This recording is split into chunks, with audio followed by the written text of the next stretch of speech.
Cassette's not relevant. Well, think DVD's not relevant. Exactly. But you come back at some point. Going back to VHS being a little bit relevant, there are people that are hoarding Star Wars, the original cuts that are VHS without all the special effects in it because that's the only way you can get it now. Fine. You opened that door, and I have to say this because today, whenever I was just wasting time, what I should have been working, I was watching a comparison. No, boss. You didn't hear this, boss. A 4-quadrant comparison of different cuts of Empire Strikes Back with the Cloud City whenever they've juxtaposed they put the new effects in. like they're running down the hall and you can see the windows out.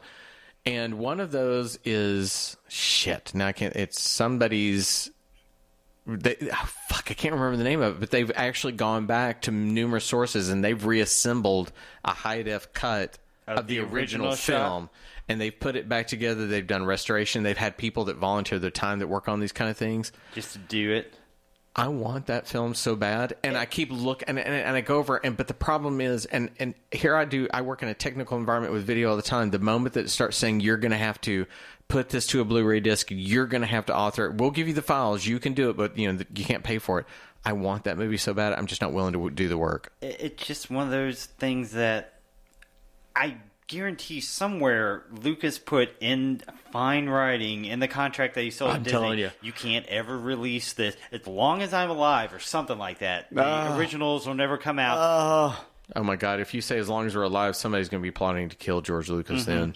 But yeah, I mean, just Disney and Lucasfilm would just clean up bank again and say, here it is, originals in the theater. Go watch it for 2 weeks. We have completely cleaned it up. I don't know that Disney has ever had any interest in presenting original media. I don't know. You think about it, but long before they start remaking all their classic films, they would really re-release Cinderella. And then That's a good point. Yeah, then they brought out Cinderella, and it was a restoration print. And Shelley and I went see it, and it was gorgeous.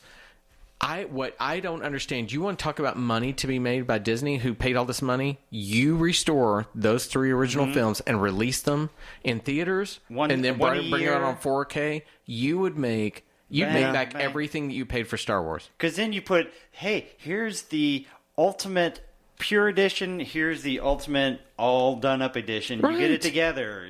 Decide which one is the best. Yeah. Good point. If you would rather watch the special editions, great. If you want the pure uncut edition, watch that. And I think I mentioned this to y'all recently that Abby started getting into the prequels because she thought Hayden Christensen was cute. And I'm fine. Whatever the door ends. I hate him. What does it look like now? He's a nice looking man. He looks kind of like the same. Same, just a little bit. I mean, little lines in his face. He's a nice looking man. He's not a bad actor. Shattered Glass was a really good movie. So she and I talked about that. And she said, "Would you watch the prequels?" We started episode 1 and we didn't finish it because we both were like, "That's just complete shit." But then we got into it, and I said, "Here's what's really weird watching this with you. The scene that I've always despised in episode 2, is the fucking by the waterfall. We're going to fall in love. Riding the big ticks and everything. Yes. Yeah. But over politics and I put together a government of this and this and this, and then whenever Natalie Portman comes back, and you're kidding, and he kind of has a moment. Yeah, but I said to Shelley, I said to Abby, I was like, holy shit, if you put good words in his mouth right there, that's actually a pretty good reaction performance. Mm-hmm. I've said it so many times. George just gave up. He's a good actor. It's a bad script. It's a really, but now to this, he can't write romance. To this moment, since we've started watching it, every once in a while, if I'm saying something to Abby, she goes, "I just want you to know, before we die, I truly, deeply love you." And I'm like, "Shut up!" And then, why did you not just look at her and say, "I know"? Well, no. What I actually do to her at that point is go, "You're breaking my heart." And then she goes, "I killed them all."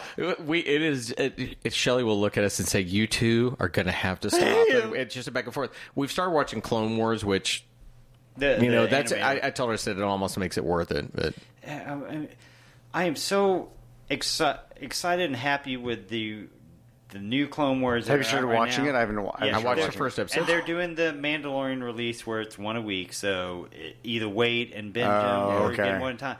No, it's the final season, right? This is the final season, and they're going to be 12 episodes. Why did they feel like to come up for 12. a final season? Like, what do they feel they need to complete? It's going to get into episode It's going to lead to episode 3. It's going to completely...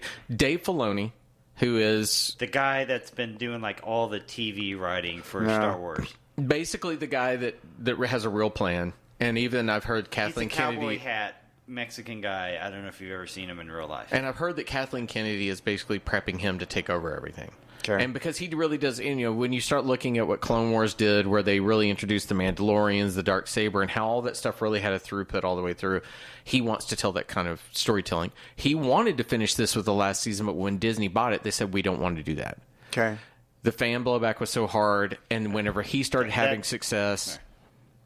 They basically came in and said, okay, finish it. And that's him in real life if you've ever seen him. Okay. I don't know. And they basically come back. So they're allowing him these final episodes to pull it together so it ties into Sith. Okay. And it's kind of one of those weird things where it went to season 5, got canceled. Mm-hmm. They had all this season 6 stuff ready to go, and they said, oh, well, let's put it out on DVD. All right. They put season 6 out there, which was kind of some Yoda stuff and Ahsoka stuff.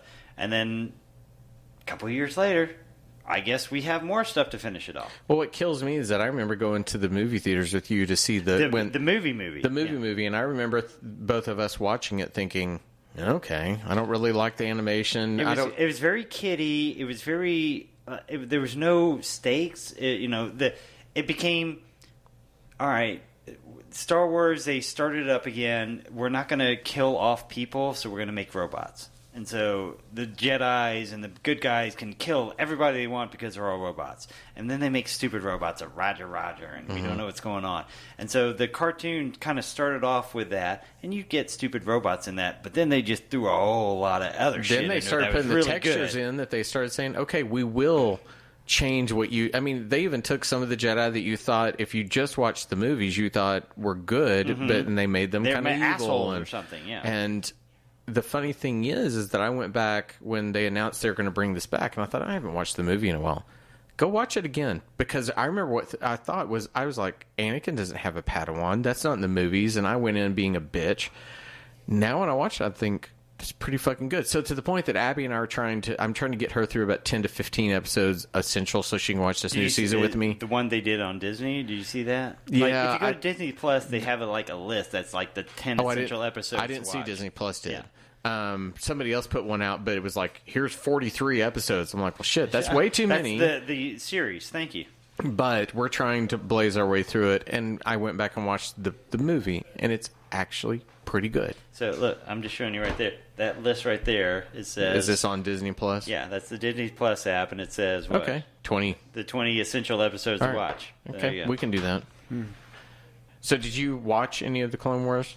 All of it. Yeah. Okay, so you liked it too. Oh, I did. Like, it made 1, 2, and 3 worthwhile. Yeah. It was like they gave depth to what was happening 1, 2, and then 3. They gave depth to the characters that I cared about them. I mean, it was great. That's why I care about the Galaxy of Heroes, because some of these people became real things in Clone Wars. And it was so nice. That's why I watched Rebels, and I was excited when Ahsoka turned back up, and I go, oh shit, I want to find out what happens to Ahsoka. That's the funny thing, is that Ahsoka ends up being one of my very favorite characters when I watch it like that. So this is the thing I would tell real quick, hate it or like it, at least the Last Skywalker brought people from the cartoons and stuff. You heard Ahsoka's voice. Yeah, you heard everybody that was a Jedi on the cartoons that was not in the movies proper was brought in as part of it. So that's Dave Filoni and stuff like that. So we like to watch a lot of media that has a doorway for kids to get involved.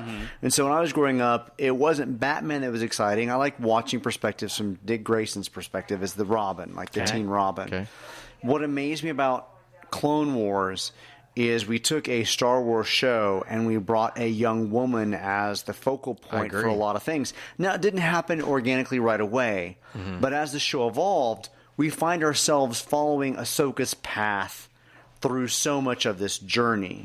And it was amazing to me that I'm watching a show about space. It's supposed to be for boys, but it's really a girl that's leading the show. Yeah. That's why I loved her so much. But I mean, it stands in comics. We read the X-Men, and it was following Kitty Pryde, and at some point it was following Jubilee, and at some point it was following Rogue, and it was following Armor. So we watch a lot of this media where really the kid's perspective is the one that we should be following because we at some point were kids and that's where we needed to be. And that's why I loved Clone Wars, is because we're following Ahsoka. Well, I think that gets into, George's argument about the prequels is that we, as the legacy fans, didn't understand that these are movies for children. For kids. Right. Kids movies.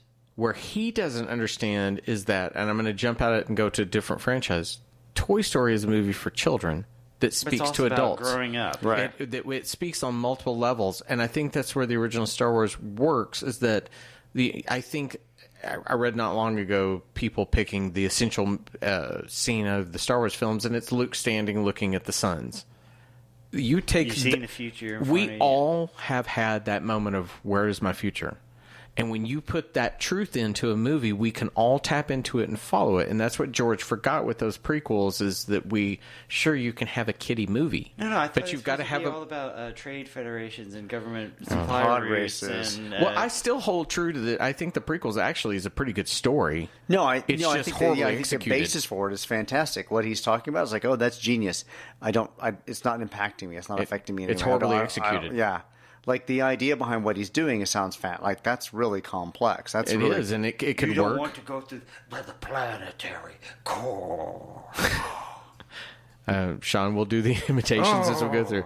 My Brian Blessed. I almost wish if Disney, more than will they give me the original films back in a nice transfer, I almost wish they'd go, hey, George died last week. Let's greenlight remaking the prequels. Give it to somebody that knows what they're doing, and let them tell those stories. I would love that. I think they're Anakin actually shouldn't good have stories. Been a little kid, he should have been a teenager that was angry because he's a slave, and that's why instead of "Are you an angel?" Whoopee! Yeah, all that kind of shit. You go back to the story of Moses and Moses emerging out of being a slave, and it shouldn't have been trying to that save his people. And he was angry. Qui-Gon should have experienced that. He felt a moment in the Force when Anakin's trying to save someone. He's trying to hide his Force abilities. You had so many opportunities like that. If you go back and remake the prequels, you open the door to remake everything else. And what's the problem? Don't shit on my fantasy, Richard. Poop. I'm just kidding. You can shit on my fantasy all you want. Yes, you do. I think that those prequels, especially after watching with Abby, I'll sit there and go, oh, that's a good idea. That's a good idea. That's a good idea. No, that's a good idea. There's so much good in what we see, but ultimately just did not succeed. It didn't. How do you get a wooden performance out of Natalie Portman? How? Oh, I agree. I got to ask this because we've only got about 3 minutes till we wrap this. I have one important question. Would you rather go first, or you? Yeah. Have you shown her the holiday special? No, I have not, but I will. Not? Okay. I thought he was going to ask me to pull my finger. Would you pull my finger? So that was the question. So I read recently I'm stepped away from reading comics for a while. I heard there's a Darth Vader thing where they're potentially bringing Padme back, that she's not dead in one of the comics. So, or is that just a vision? Star Wars Darth Vader #2 comes out in 2 weeks, and we will have to look at that first issue to figure out exactly what happened. Okay. There was a cliffhanger at Star Wars Darth Vader #1. Mm-hmm. So that was there was a cliffhanger to Star Wars Darth Vader #1, mm-hmm. and I need #2 to know that what happened really happened. They're serial in nature. You get to the end and sure. A character dies, and you get to the next issue, they're not really dead. And it's just a vision. It's something. Right. Exactly.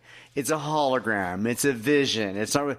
However, if they did what they did at the end of Star Wars Darth Vader #1, which takes place after Empire Strikes Back, this is huge canon shaker. Well, I'm telling you. But if they did, I need the issue. Otherwise, I can't say, hey, this is going on. Once you read that, please tell me what happened. All right. But after what we know that Leia says in Return of the Jedi, I would find it so interesting if they found a way to have kept her alive. It would make so much more sense. Yes, seeing her mother. It would play so much better, because I even read an article about how George's versions of the prequels are very awful to women. And that Dave Filoni's Clone Wars is the only thing with Ahsoka that saves it, because all Padme becomes is a vessel for Anakin to have babies. Right. And, well, you can't really argue that. She starts off as a somewhat of a strong woman, and then by the end of it, she's just a baby mama, Look, when baby machine. When you play Vader or Mortal on VR, you'll get some more stories about her. All right, that's 30 minutes. I think we're Wow. done. Nala. Nala, can you say goodbye to everybody? Nala. Nala. No, she's gonna snort. She's like, I Sweetheart. don't want the mic on my face, Dad.